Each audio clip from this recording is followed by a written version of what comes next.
Thank you. The recording is now live. Thanks everyone for joining us for Engaging the Next Generation, a good practices webinar hosted by IDEA, the International Diaspora Engagement Alliance. My name is Sarah Youssefnejad Gallagher, and I'm the Program Officer for IDEA. In case you're new to our organization, a bit of background. IDEA is a public-private partnership between the U.S. Department of State, USAID, and Calvert Foundation, which is the managing partner. IDEA harnesses the passion, energy, and resources of diaspora individuals and organizations in contributing back to their countries of heritage. We do this through investment in entrepreneurship, philanthropy, volunteerism, and innovation. We're also committed to helping build the capacity of diaspora organizations and entrepreneurs to enable them to better serve their constituents and to make a greater impact back home. That's why we're excited to host this webinar as part of a series of capacity development trainings throughout 2015. To learn more about these webinars and other programming, you can visit our website at diasporaalliance.org and sign up for membership. Membership is free and it provides access to resources such as these trainings, networking opportunities, and more.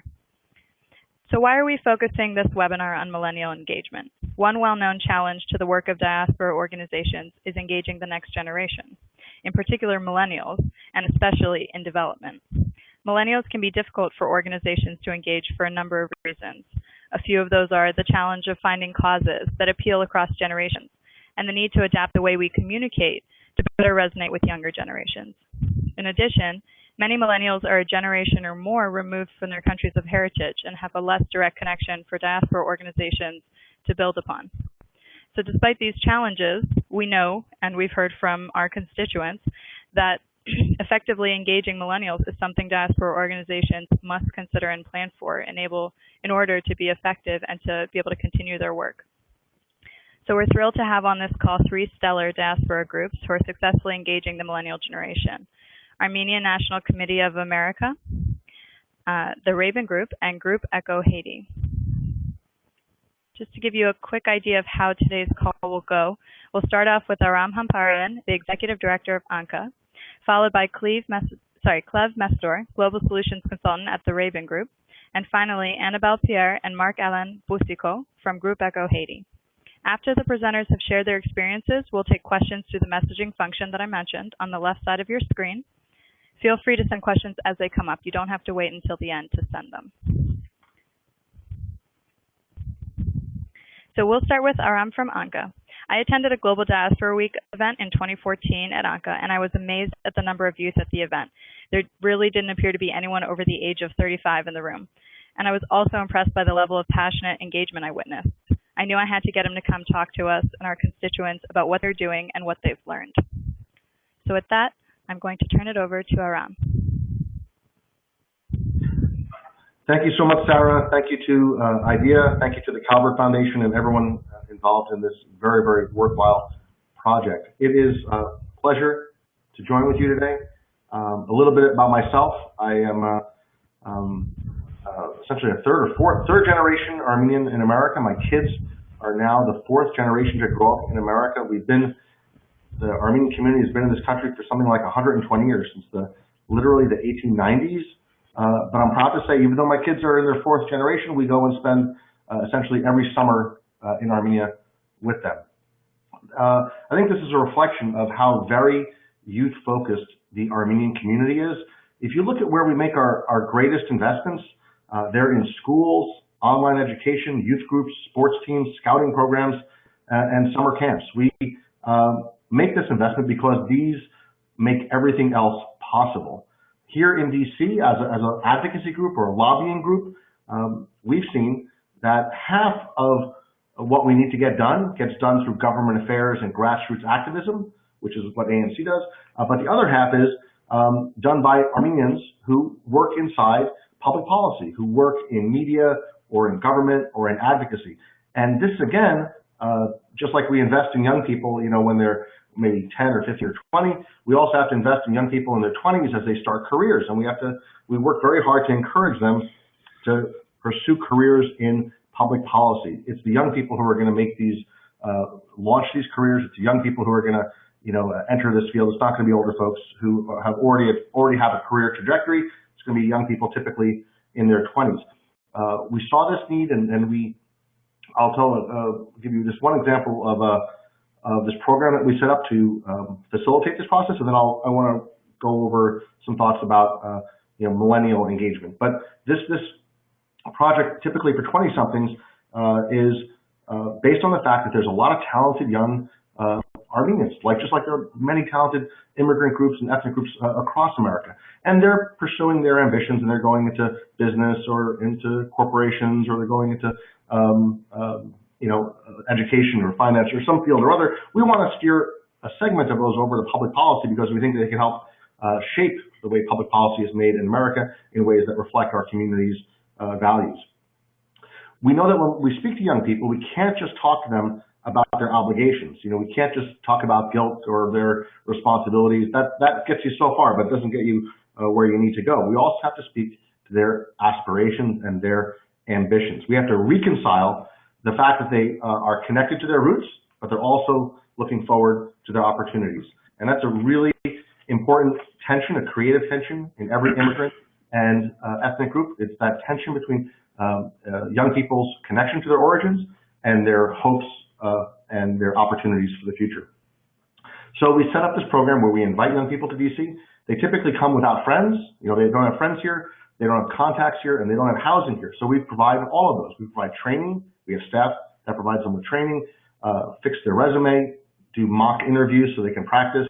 We make introductions to people in their field, and we're able, thankfully, due to the help of donors, to provide them with free housing for about 3 months in downtown DC. It's a really, really long-term effort. I think it's you can compare it, since we're in the spring, you could say that it's not just planting flowers, it's really planting a forest. We're really investing for the long term. Some of the return on this investment, might take place in 10 or 20 years, but we're in it for the long haul. That's just one example of like a concrete program that we have in place to help millennials to serve them, but also to help them to serve. And in their service to the U.S. or the organizations they work for, they'll carry with them their heritage and their values, and we think there's a big benefit for our organization in that. I'd like to turn now to a millennial angle on 3 keys to being effective in our context as an advocacy group. The first key is you need a constituency that cares. A constituency that cares about its past, but also one that cares about moving forward and what's ahead. As I said, you can't just bank on a connection to people's roots. You can't just say, you have to do this, or, I'll be upset if you don't do it, or you should feel guilty if you don't do it. Those strategies, they will get you so far, but really they're not effective, and they don't nearly do enough for us. You have to appeal, like, for example, to the idealism of young people, right? It's really helpful, for example, in our case, that we have a might versus right situation. I put ourselves obviously on the right side of that equation, but we struggle against very powerful forces for things that we think are right. And I'll give 2 examples. One is the Armenian genocide. We think that America should speak honestly about the Armenian genocide. There are others who put pressure on the U.S. government to remain silent on that issue. In our view, it's a clear-cut issue, black and white issue of morality, and that certainly is highly motivational for people in our community. A second example is Nagorno-Karabakh, which is an Armenian region that is currently in conflict with Azerbaijan. We believe that the citizens there deserve to be free. They deserve the same rights that we enjoy as Americans. Again, there are people who disagree with that, but it frames the issue in a very moral context, and I think that is highly motivational for our community. The challenge, of course, in dealing with millennials and young people is that they're on 2 different paths, right? The first path is one of identity, right? And typically, over time, identity tends to decline. Ethnic identity and identification tends to decline over time. That's not always true, but usually true. The other path they're on is one of influence, and that influence typically is going in the upward direction.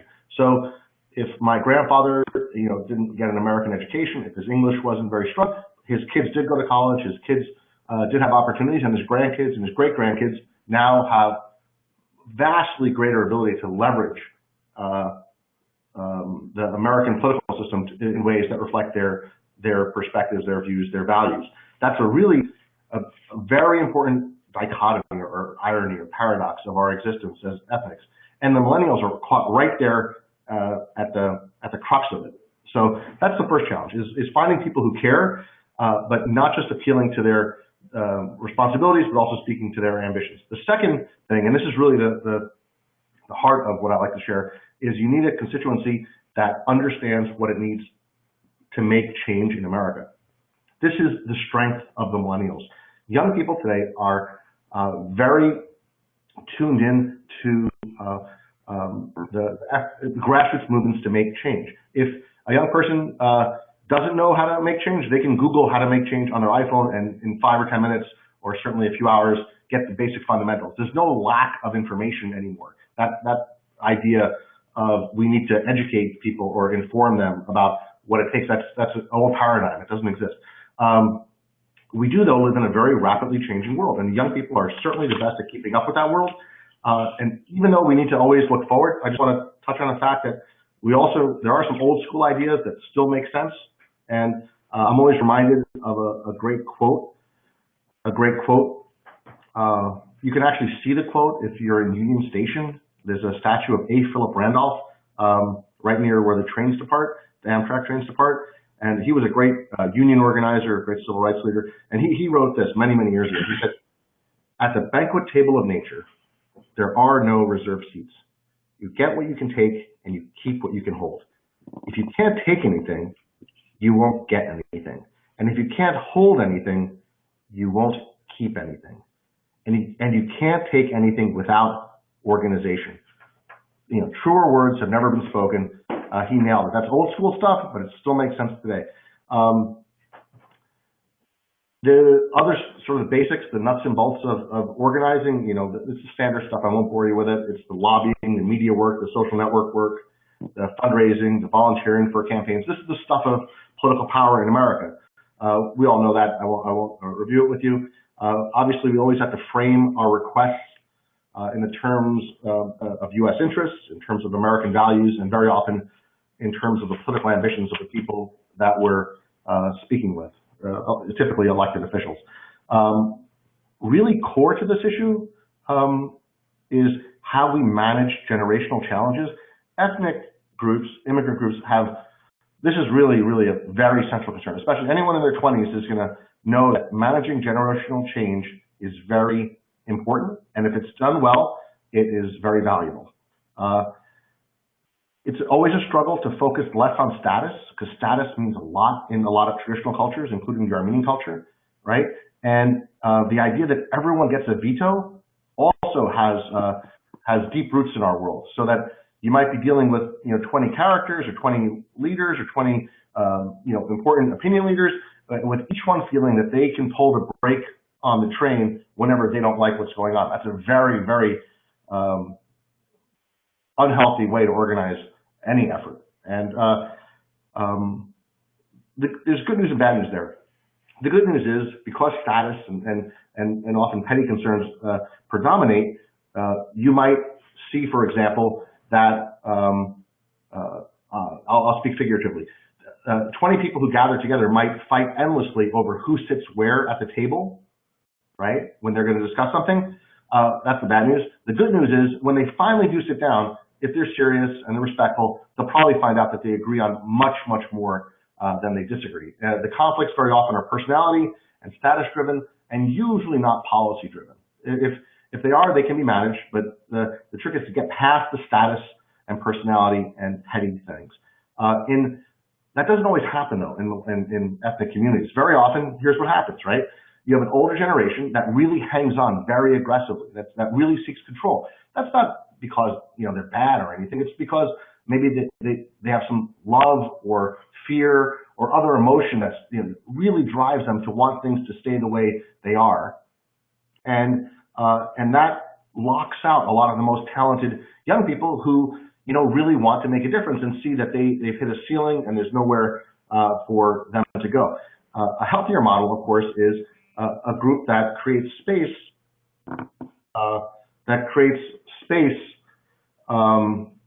for young people to reinvent the cause, one that fosters an environment of compromise. So, for example, if we agreed, let's say, if a group of people agree on 9 issues, but they disagree on 1 issue, very often that 1 issue will poison the well and cooperation becomes impossible. And, that's just ridiculous because that's no way to get things done. A better model is you might disagree on 9 issues, right? You totally disagree on 9 issues, but there's 1 issue on which you agree. Well, find the common ground, find the ability, find the will to cooperate on our 1 issue, and maybe that cooperation will lead to greater understanding on the other 9 issues. That's like a political way to think, and I think a very healthy way to think, but very often our ethnic communities, immigrant communities tend to view any difference as existential and disqualifying their interlocutor or their partners from any form of cooperation. So the trick is, I think, to find consensus issues, work together where you can. If you can't work together, work apart, but don't work against each other. Always keep the lines of communication open. Always remain respectful of each other. Another thing I think youth is really important. The millennials are essential in ethnic communities is coalition building. Older generations tend to look inward, and the youth are far better at looking outward, and maybe they have more connections through their education or through other professional involvement. So the burden of coalition building truly does fall to young people. And then of course there's technology. For hundreds of years, institutions had vast legacy power, right? That the buy-in to community leadership was very, very high because you had all these legacy institutions that were bringing with them decades of experience and contacts and respect.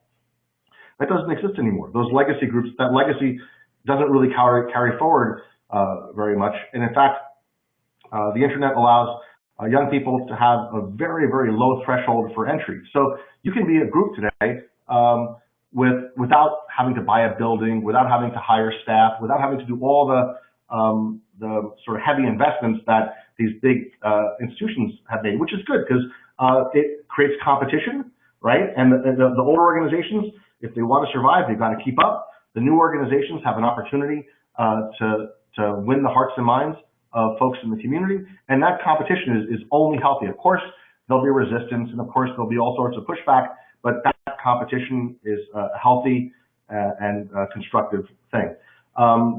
The internet also is like the social media especially is like a perfect antidote to sort of the classic problems facing diaspora and ethnic and immigrant groups, which are assimilation, dispersion, and distraction by all the distractions of modern American life. These things, tend to drive us away from each other, and the social media allows us to sort of recreate these things. So somebody who might have moved away from, a core community, for the Armenians that might be Boston or Los Angeles, but let's say they moved to Texas.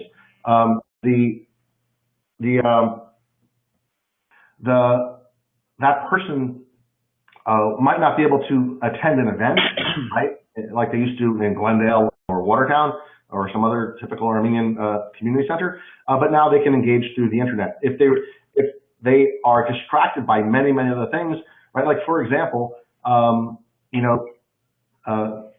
the old model of community involvement was people going from their home to a center or a church or a mosque or a synagogue or something like that, right? And that means they got to get ready, they got to drive over, they got to spend the time going there, time coming back. The investment to engage is measured in hours, and that's often prohibitive for people, so they end up not doing it at all. Now we have obviously ways of engaging that like you can measure in seconds, right? Like a Vine video or something. Like the briefness of engagement is just going to get, I don't know how much it can get, but there's the social media provides such awesome opportunities for the recreation of community that is lost to assimilation, dispersion, and distraction. So just to review, we need a community that cares, but not just based on guilt, based on hope and aspirations and ambitions, even personal ambitions. That's the first ingredient.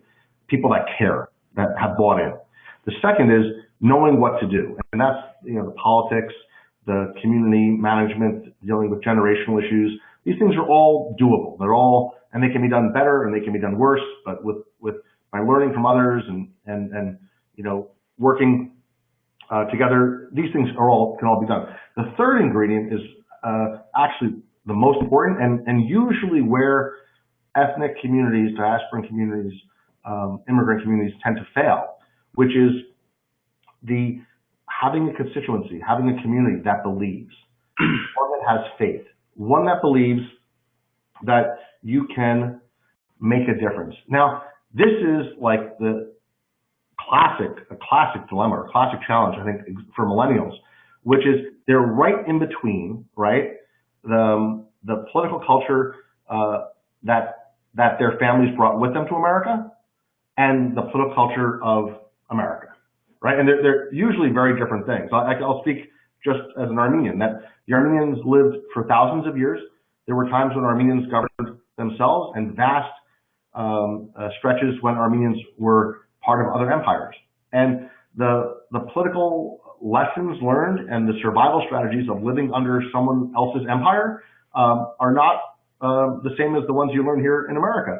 The idea of challenging authority, the idea of grouping together, you know, working together toward a common purpose, these ideas are the ideas of citizenship, right? But when people come here with a long heritage of having been subjects, right, they don't necessarily have the same hope that change is possible, or the belief that the investment in making change, the risks even of making change, are worthwhile. Very often the survival strategy is keep your head down, don't challenge authority, stay off radar, and just try to protect, you know, your family and those close to you.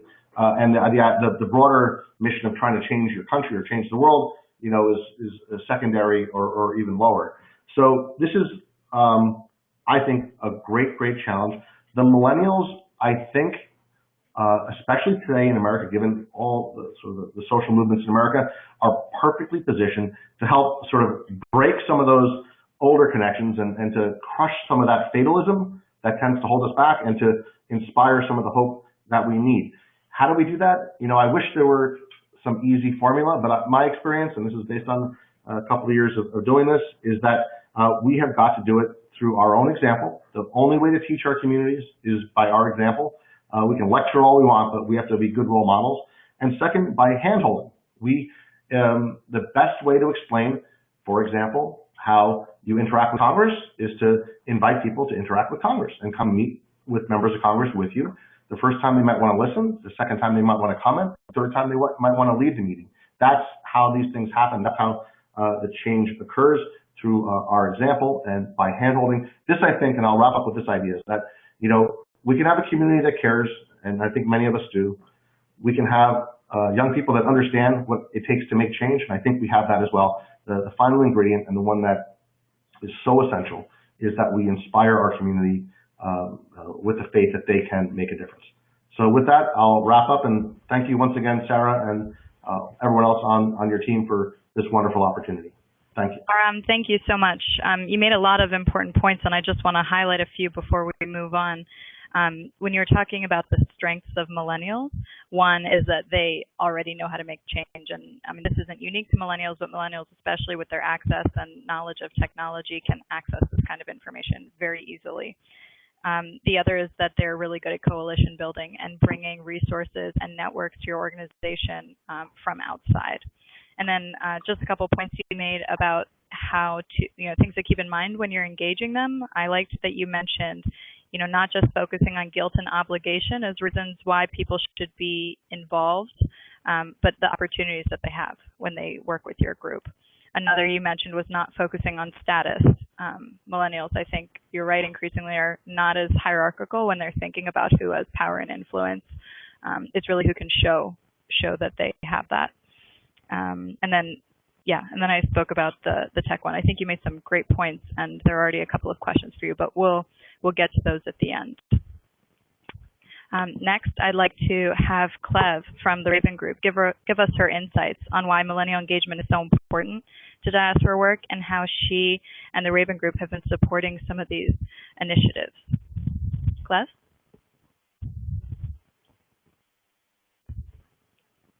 Clev, are you there?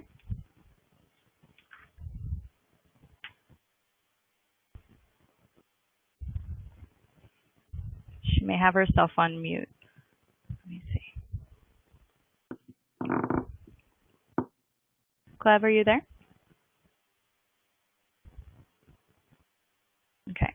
Perhaps she's having an issue. Maybe Annabelle, I'm not sure if you're ready. Maybe we can jump to you and come back to Clev if that's okay. Annabelle, are you there? I'm there. Clev just said she's on. She's on? Okay. Clev, are you there? She's speaking. Clev, something has happened and we can't hear you.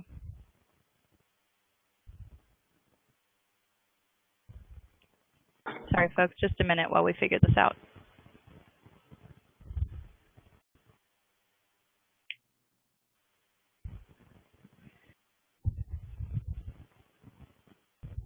Clev, no, we can't hear you. I'm not sure if you've adjusted something on your mic since we tested it earlier this afternoon.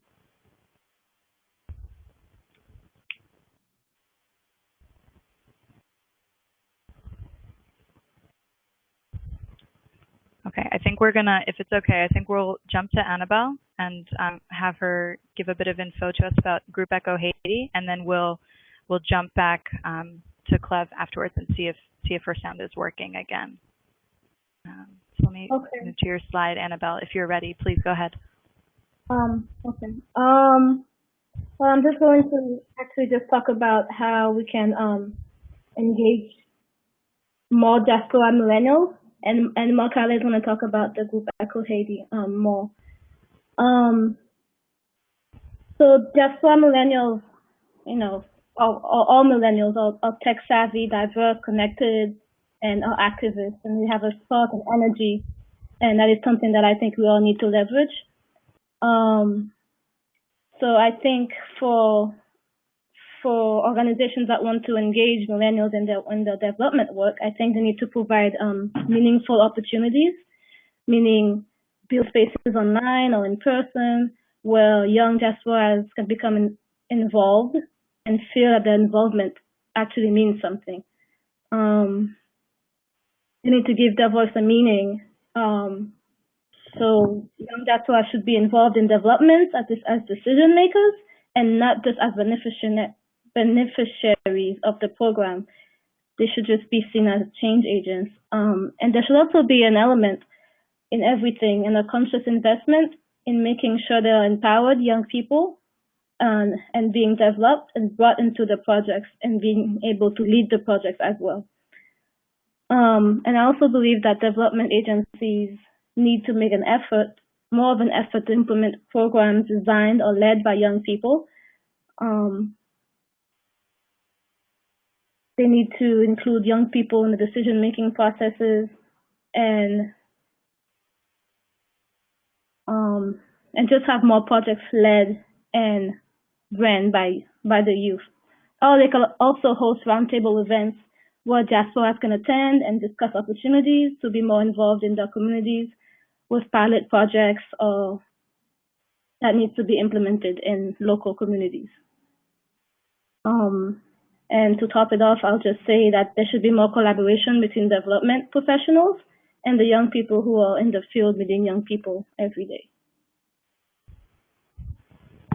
Thank you, Annabelle. Can you give us any specific examples of, so you mentioned roundtables as a type of event that you could use to engage millennials. Can you give us any specific examples of events, or as you talked about, spaces to engage that you guys have created, either through Group Echo Haiti or another group that you've created and that were successful for getting millennials to engage?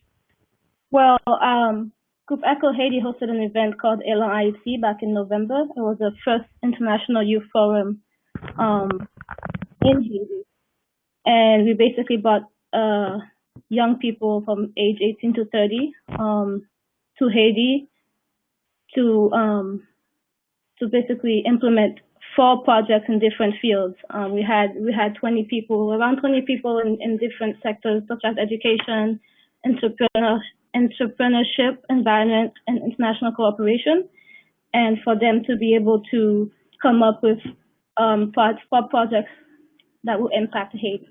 So that's the type of example that I think should be more development organizations could learn from. Thank you. And if I could dig a little bit more, because I think that's an interesting example. Can you tell, I mean, it seems like, you would think that millennials are easy to access. Like, how did you get the group of folks who you took down to Haiti? How did you get them engaged in the first place? Maybe what types of communication or messaging was really resonated with that group and got them interested in the opportunity? We used a lot of social media marketing, a lot of social media. I was actually head of the selection process, and so we had a whole criteria, and they just had to apply, and we were basically really focused on social media. We used Facebook and Twitter a lot and we hosted events, fundraising events for the event, to just create awareness, and we had over 120 applications. So, yeah. That's excellent. And we may hear more about this, I think, when Mark gives his brief intro. But is there anything else I think a lot of our groups use social media, have a page. Just saying that we use social media to engage folks is, I think we want a little more guidance and detail. It seems like you guys have been doing a really great job, and I checked your Facebook page earlier. I think you have over 10,000 followers, and for a fairly new organization, that's pretty impressive. I don't know if there are any particular tips or tricks that you could share with us. Let me see. I guess we just had we had a team of 27 young Haitians that put together LRIT, and I think all of us, we just really shared it throughout our networks. Like, we were really persistent in just have everybody share it, and everybody just raise awareness about LRIT. Thank you. And I just got a message from Mark. He'll chat more about that for us as well. Thank you so much, Annabelle. And I'm not sure if we've figured out Clev's audio yet. So I'm going to jump to Mark, if that's okay. We'll come back at the end to all the speakers for questions. Thank you so much, Annabelle.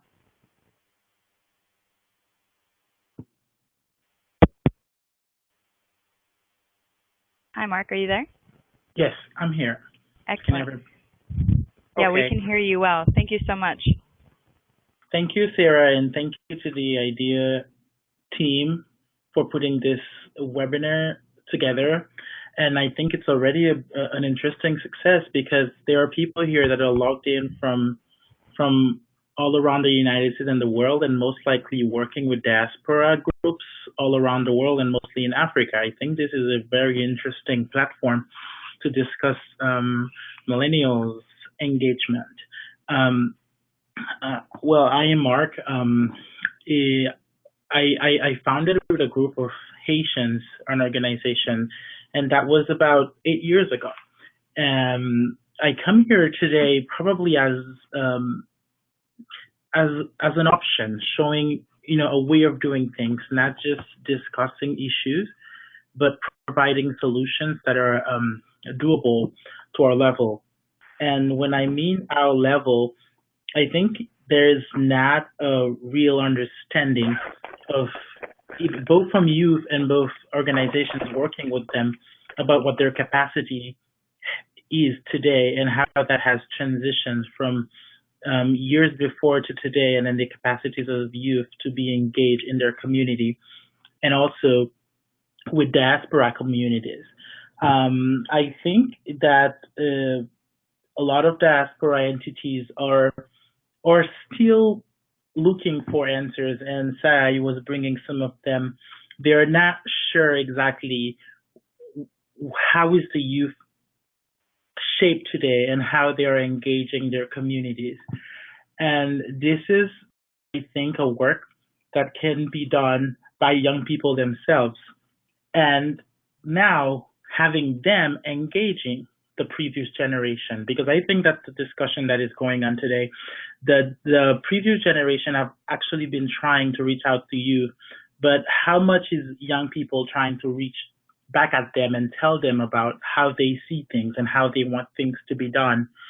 This organization, Echo Haiti, did not start with aim of engaging diaspora before, but again, just like young people are evolving very fast in today's world, we've been moving, but we kept the core values, which is we think that young people should be integrated in the development of Haiti.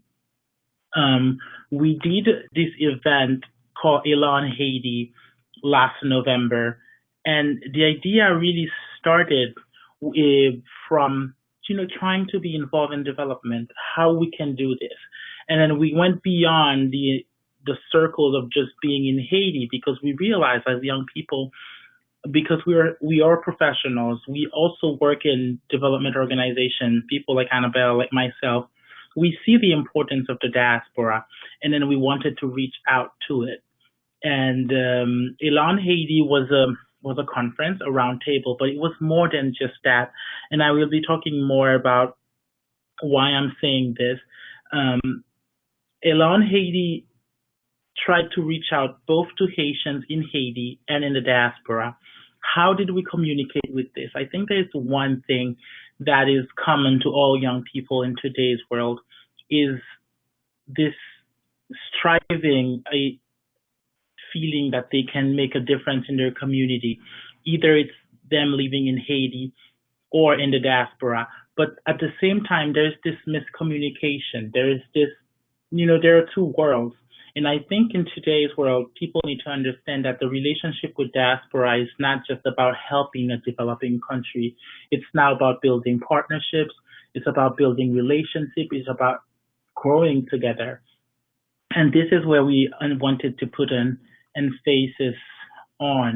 And so reaching out to people in Haiti and in the diaspora, it was really trying to offer them an opportunity.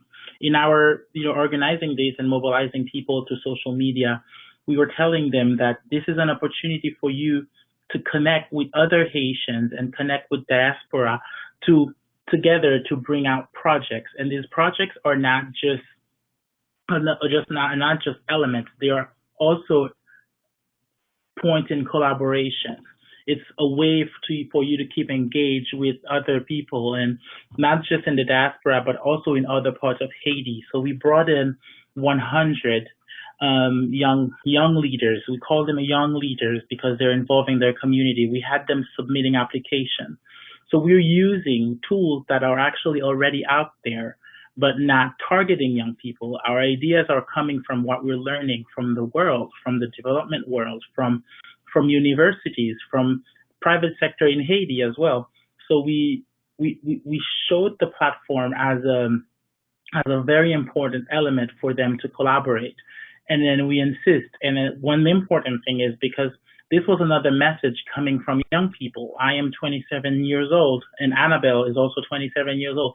We reach out. We decided to do a project. And that's one of the lessons people need to keep in mind is that young people are not alone. And actually, the previous generation is very interested in supporting this generation. It's also about how young people can get organized and be able to convince the previous generation that they are the partner for the future, not just a market or not just a group of people that are out there, but a real partnership can actually help make a difference for the future.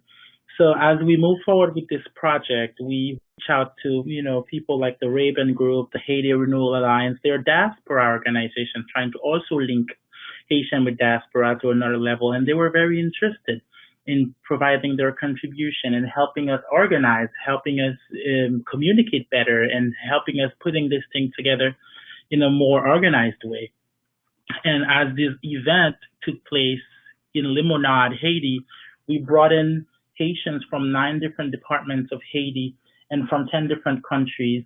We took our time. We did a selection process so we could make sure that we have change makers, young leaders that are going to come to Haiti in order to partner and move forward. And I think this event had really 2 amazing impacts as we're looking at this now over 4 months later.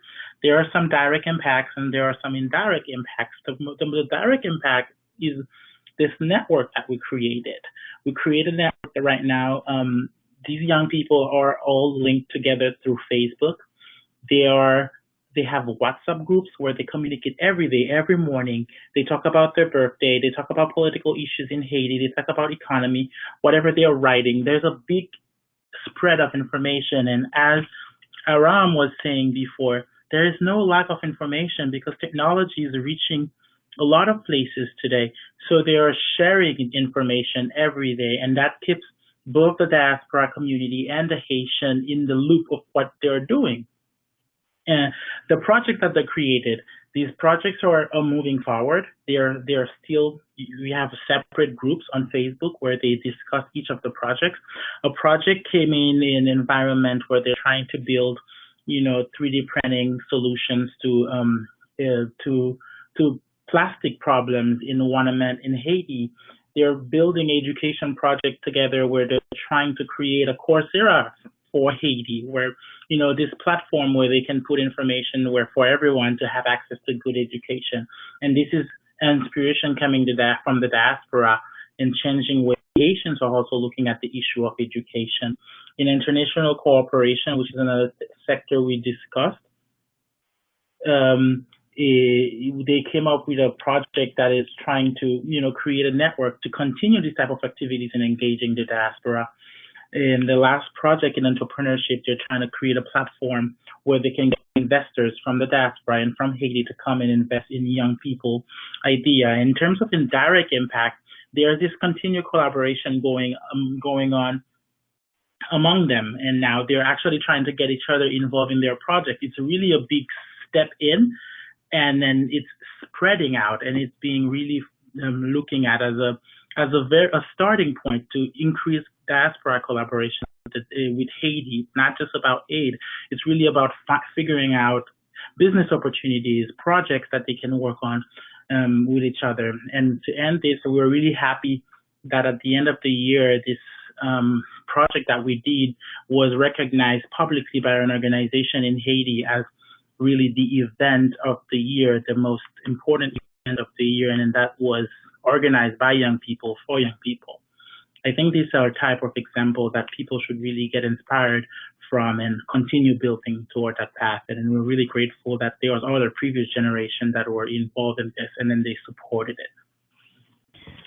Mark, thank you so much for sharing that. And there's something really interesting you said that I just want to reiterate. You said it's not just the responsibility of older generations to reach out and try to engage millennials, but millennials need to be doing that work as well. And as you said, you don't consider Group Echo Haiti necessarily as a diaspora organization.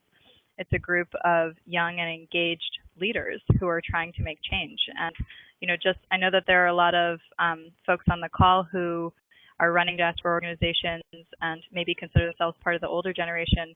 You should know that there are these other groups on the other end of the spectrum. Maybe they don't call themselves diaspora organizations, but they're looking to make a difference. And it's just finding where these groups link up that can really make a difference for all of us. So thank you for sharing all of that, Mark.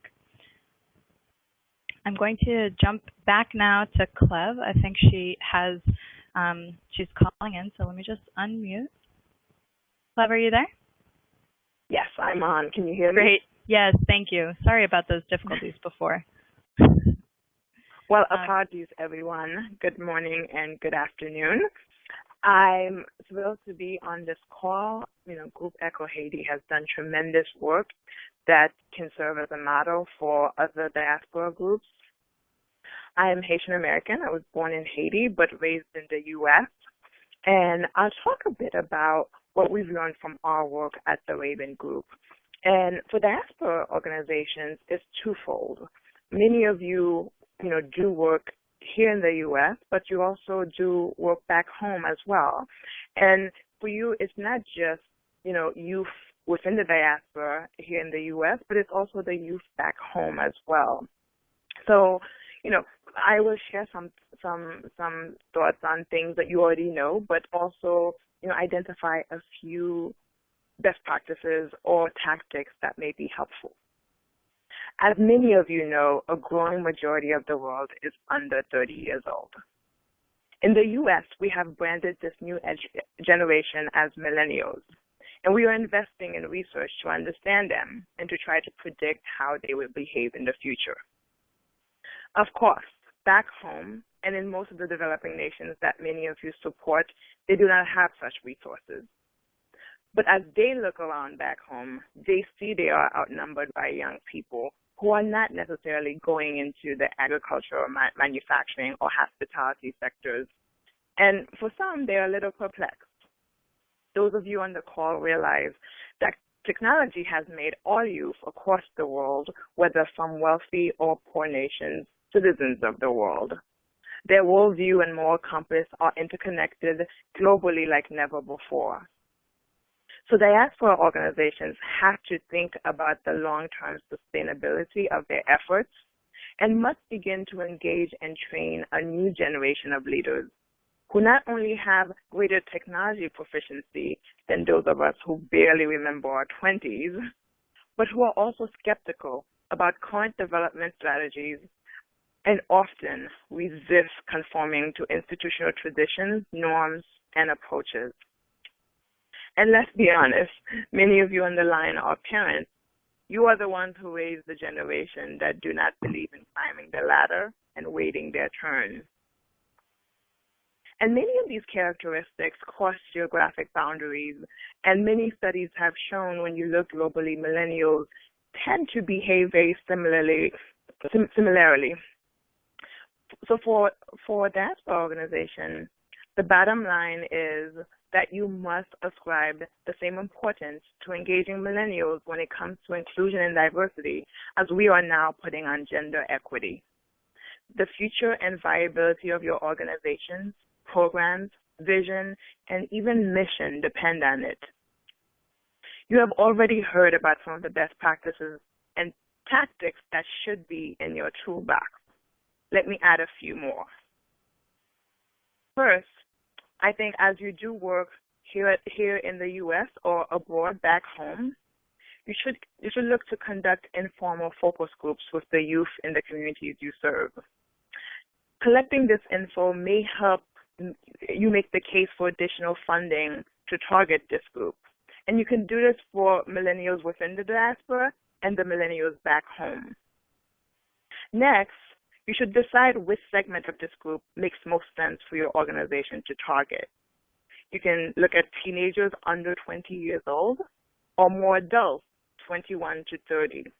When you're looking at the longevity of your organization and creating a pipeline and training the next generation of leaders, understanding the segments really are helpful, and really narrowing on where you will target will be key to your success.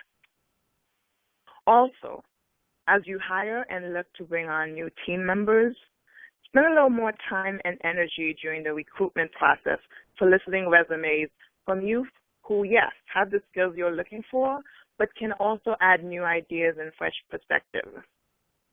Yes, this will mean doing your research because they are not on traditional job sites either. And finding this talent may require you, looking in unexpected places, but there will be tremendous value. And finally, I do think it's worth it to poll your partners, your donors, and even your competitors to find out which organizations you're connected with who are successfully engaging and working with young people in substantive ways.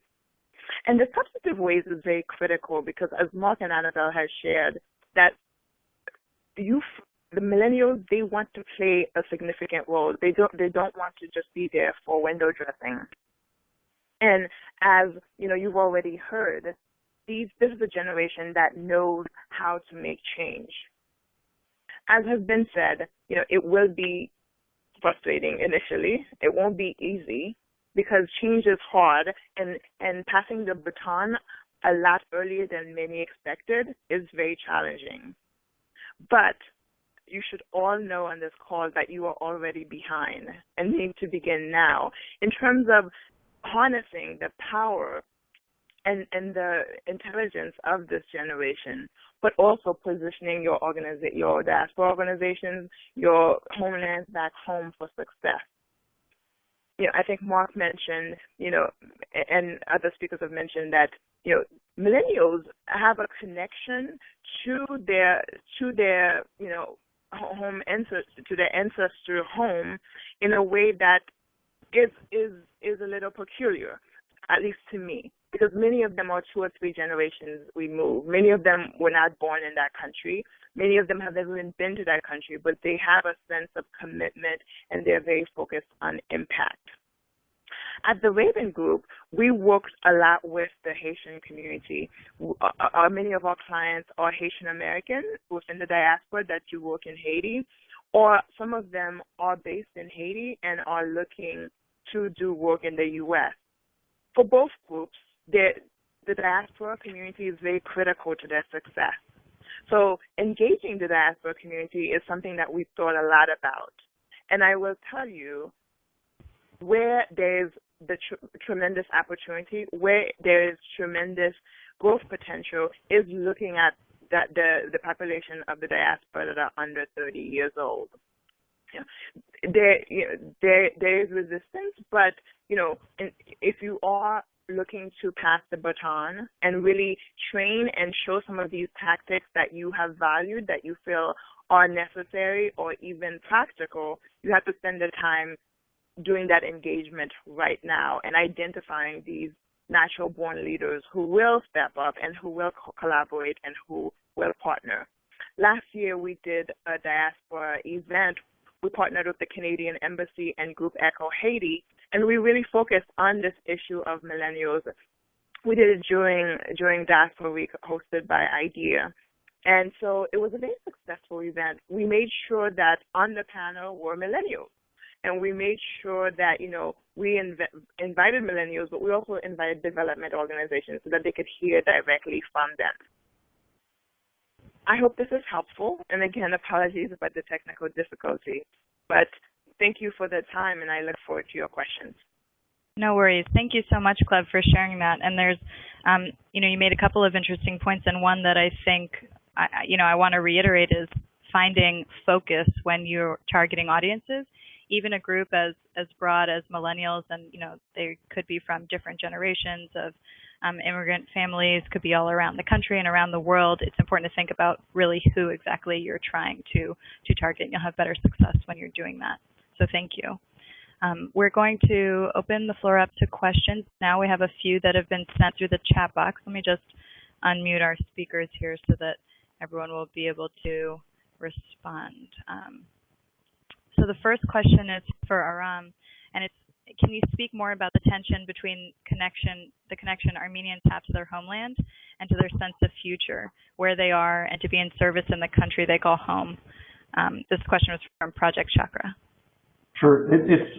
I think the feelings that a lot of Armenian families have is held in common, I think, by many ethnic groups, which is that we want our kids to have every advantage of the opportunities available to them in America, but at the same time, we want them to have some identification with their origins and their roots. And sometimes these two ideas come into conflict. We think that's a false choice, that they need not be in conflict, but very often there is that tension, and parents think that, well, if they get too attached to the old country and our old ways, it'll hold them back in America.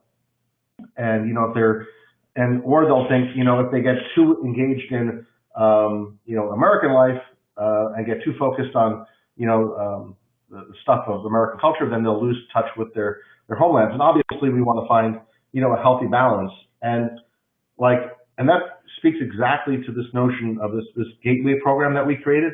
A young person comes to Washington. Obviously that person's ambitious, right?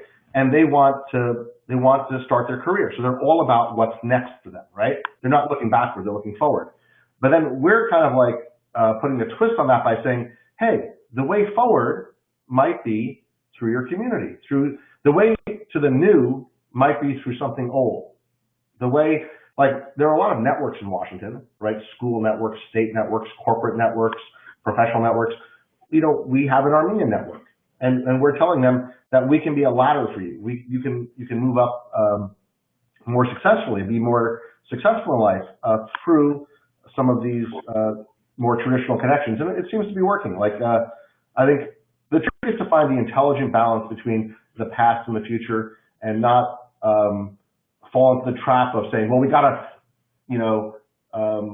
reject everything old in order to embrace everything new. That I think first of all, I think, people lose a lot of richness in their lives if they become disconnected to their roots. I think that's, a wonderful thing that we have. So I think that there's that tension between origins and opportunity, and the trick is to find like clever, innovative ways that people can connect to both. Thank you, Aram. The next question I think could go to both groups. So maybe Mark or someone who's been working a lot on social media for Group Echo Haiti can answer this one. It's what types of social media campaigns have been effective for your efforts? And I noticed that both Group Echo Haiti and ANCA have incredible, social media pages, not only by the number of people who are following them, but by the content. So maybe you can just pick and choose a few successful examples of campaigns or types of posts that really get a lot of attention to share with us. I'll give a quick answer on this. I think the Facebook is actually definitely a very important way to share information, but a lot of people just think that Facebook is just somewhere you can just put messages. I think people are getting to this level where they care about what they see. So the main way for us to stay connected with our public is sharing with them opportunities. That's what they're looking for. So it's not just the medium, it's also what you're sharing. And since Elan finished, now we use the page more to share opportunities for the participant and everyone who's following the group. And in their turn, they share opportunities to other people, and that's how people get to like the page and other people get on board.